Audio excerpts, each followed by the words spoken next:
Ба, кой се разчукал? Не, няма да отварям, имам си работа. Ивайло, вари, отвори тази врата, че някой в 9:30 се е сетил да дойде да чука и да звъни!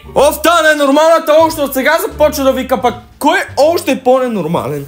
Ще дойде пред нас в 9:30 и да ми чука. Сега колко бързо ще го изгона. Само да не е някой момиче хубаво. Кажи! Майко, той какво прави тук? Бързо трябва да се отърва от него, веднага. Какво искаш, бе? Защо си в 9:30 пред нас? Дойдохме да излизаме, как, нали ми обеща ония ден? Не, няма да излизам, не. Майка ми не ми дава да излизам толкова рано.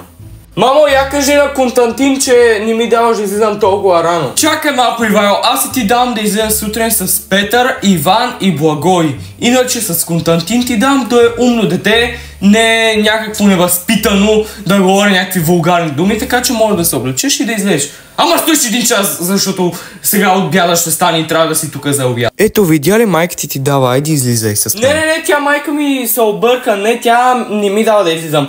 Не, аз ще се стоя вкъщи. Кажи, мамо, че ще стоя вкъщи, защото не ми дава. Ева, ти нормален си, какво ми стигаш на среща и ти казах, че може да се облечеш, ама да седиш до един час, защото яденето ще бъде готово и трябва да си тук да обядваме. Айва, се облича, ако ще се обличаш, да излизаш или не, ще си стоиш вкъщи. Ето, видя ли, майка ми не ми дава да излизам, айди отивам, защото трябва да обядвам. Чао, ще се видим друг път, айди.